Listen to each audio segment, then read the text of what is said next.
안녕하세요. 오늘 지리학과 안내 자료를 좀 보려고 하는데요. 아, 네네. 특히 고등학교에서 어떤 과목들을 선택하는 게 좋을지 이 지리학과 진학을 생각할 때요. 네, 그거 참 중요한 고민이죠. 네, 그래서 이 자료를 통해서 과목 선택에 대한 좀 길잡이를 함께 찾아보면 좋겠습니다. 좋습니다. 지리학이라는 게 사실 그냥 지도 외우고 뭐 그런 건 아니잖아요. 그렇죠. 훨씬 깊이가 있죠. 네, 우리 주변의 자연 환경이나 또 인간 사회가 공간적으로 어떻게 이렇게 얽혀 있는지 그 관계를 보고요. 또 그걸 뭐 국토 개발이나 사회 발전에 적용해 보는 상당히 매력적인 분야거든요. 네, 듣기만 해도 흥미로운데요. 이 자료가 청취자분 고민 해결에 좀 실마리가 되면 좋겠네요. 그럼 바로 한번 들어가 볼까요? 이 안내 자료를 보니까 지리학과는 뭐랄까 새로운 현상에 대한 호기심 네네. 그리고 탐구심이 강한 학생에게 잘 맞는다 이렇게 나와 있어요. 맞습니다. 혹시 뭐 지도나 데이터를 이렇게 보면서 숨겨진 패턴 같은 거 찾아내는 거 좋아하시나요? 바로 그거죠. 그런 분석적인 사고력 예. 이게 중요하고요. 네. 또 덕에 더해서 인간 활동이 우리가 사는 이 공간에 어떤 영향을 미치는지 그러니까 사회하고 공간이 어떻게 서로 작용하는지 여기에 대한 좀 깊은 관심이 필요해요. 아, 사회와 공간의 상호작용이요? 네. 그리고 요즘 더 중요해진 뭐 환경 문제라든가 기후 변화 아니면 지속 가능한 발전 이런 데 좀 책임감을 느끼고 나도 뭔가 좀 해보고 싶다 이런 마음이 있다면 지리학이 정말 딱 맞을 수 있습니다. 정말 의미 있는 공부가 되겠네요. 네, 청취자 복귀서고 이런 부분에 좀 마음이 가시는지 한번 생각해 보시면 좋겠어요. 그럼 대학에 가면 구체적으로 어떤 걸 배우게 되나요? 자료 보니까 도시계획, GIS? GIS는 지리정보 시스템이죠? 네, 맞습니다. GIS, 그리고 환경관리, 부동산 이런 분야들이 언급되네요. 네, 굉장히 실용적인 느낌인데요. 네, 그렇죠. 도시계획 이론이나 GIS 개론, 뭐 환경관리론 같은 기초 과목부터 시작하고요. 네. 좀 더 들어가면 도시재생, 교통계획, 심지어는 국토나 도시 관련 법규까지도 다루게 되죠. 와, 법규까지요? 네, 특히 그 GIS 같은 경우는요, 정말 강력한 도구인데 컴퓨터로 지도를 다루면서 뭐 예를 들면 질병이 어떻게 퍼져나가는지 그 경로를 본다거나 아니면 뭐 가장 효율적인 배송 경로를 찾는다거나 이런 식으로 공간적인 패턴을 분석하는 핵심 기술이에요. 와, 정말 활용도가 높겠네요. 그렇죠. 건국대, 경희대, 서울대 같은 서울권 대학들도 있고 또 강원대나 경북대처럼 지역 거점 대학에도 유사한 학과들이 많이 있습니다. 자, 그럼 이제 가장 궁금해하실 부분. 고등학교에서는 어떤 과목을 선택하는 게 유리할까? 네, 이게 핵심이죠. 특히 고교 학점제 환경에서는 이 선택이 더 중요해졌잖아요. 맞아요. 그래서 이 안내 자료에 제시된 권장 선택 과목 예시 이걸 좀 자세히 들여다봐야 할 것 같아요. 네, 한번 보죠. 일단 일반 선택 과목 예시부터 볼까요? 네.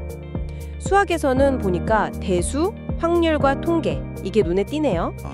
역시 수학이 중요하군요. 그렇죠. 아무래도 지리 데이터를 다루고 또 통계적으로 그 의미를 파악하는 능력이 기본 중에 기본이거든요. 네. 그리고 사회 과목 쪽에서는 세계 시민과 지리, 세계사, 사회와 문화 이런 과목들이 있고요. 과학에서는 지구과학, 그리고 IT 역량도 중요하니까 정보 과목도 도움이 된다고 나와 있네요. 그렇군요. 그럼 진로 선택 과목 예시 쪽은 어떤가요? 여기서는 이제 공간적인 사고를 키우는 기하가 좀 흥미롭고요. 기하요. 도형 다루는 거 말씀이시죠? 네. 그리고 지리학과 직접적으로 관련 있는 한국지리 탐구, 도시의 미래 탐구 이런 과목들이 강조되어 있습니다. 확실히 좀 더 지리학에 가까운 느낌이네요. 네. 그리고 도시나 지역 경제를 이해하려면 또 경제 과목도 도움이 되겠죠? 이 과목들을 어떻게 조합하느냐도 중요하겠어요. 예를 들면 뭐 기하로 공간 감각을 익히고 도시의 미래 탐구로 실제 문제를 고민해보고 이런 식으로요. 정확합니다. 그런 연계가 중요하죠. 네. 마지막으로 융합 선택 과목 예시도 있던데요. 네, 여기에는 여행지리, 기후변화와 지속가능한 세계, 사회문제 탐구 같은 과목들이 제시되어 있어요. 이것들은 좀 더 폭넓은 주제들이네요. 그렇죠.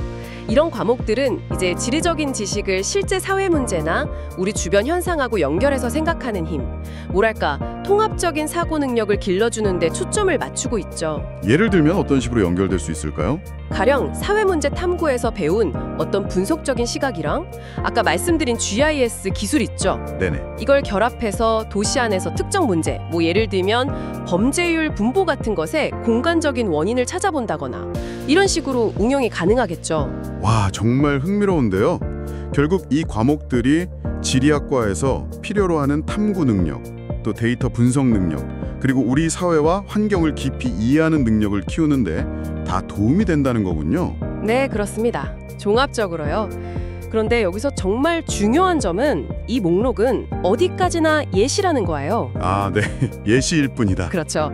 본인의 흥미나 강점을 가장 먼저 생각해야 합니다.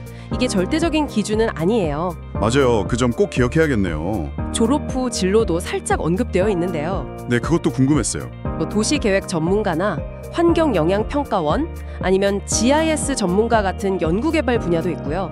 또 감정평가자, 이건 토지나 건물 가치를 평가하는 전문가죠. 아니면 도시계획직 공무원처럼 공직으로 갈 수도 있고요. 길이 굉장히 다양합니다. 정말 다양한 분야로 나아갈 수 있네요. 그럼 고등학교 때 이런 과목들을 선택하면서 미리 좀 탐색해 볼 수도 있겠군요. 네, 좋은 기회가 될 수 있죠. 네. 오늘 저희는 청취자분께서 보내주신 지리학과 안내 자료, 특히 그 안에 담긴 권장 선택 과목 안내 부분을 중심으로 좀 깊이 있게 이야기를 나눠봤습니다. 이 과목들이 각각 어떤 의미가 있고 또 어떻게 서로 시너지를 낼 수 있는지 살펴보려고 했고요. 네, 오늘 저희가 살펴본 이 과목 예시들이 청취자분의 진로 설계에 좀 유용한 참고 자료가 되었으면 좋겠습니다. 하지만 다시 한번 좀 강조하고 싶은데요. 오늘 말씀드린 내용은 해당 안내 자료에 나와 있는 예시를 바탕으로 한 거거든요. 네, 맞아요. 그러니까 최종적인 과목 선택은 반드시 학교 선생님과 충분히 상담하시고, 그리고 무엇보다 중요한 건 본인의 적성 그리고 흥미, 이걸 충분히 고려해서 신중하게 결정하시길 바랍니다. 이게 제일 중요해요. 네, 정말 중요한 조언입니다. 마지막으로요, 스스로에게 이런 질문 한번 던져보시는 건 어떨까 싶어요. 네, 어떤 질문이죠? 지리학이라는 이 넓은 분야 안에서 나는 구체적으로 어떤 부분에 가장 마음이 끌리는가?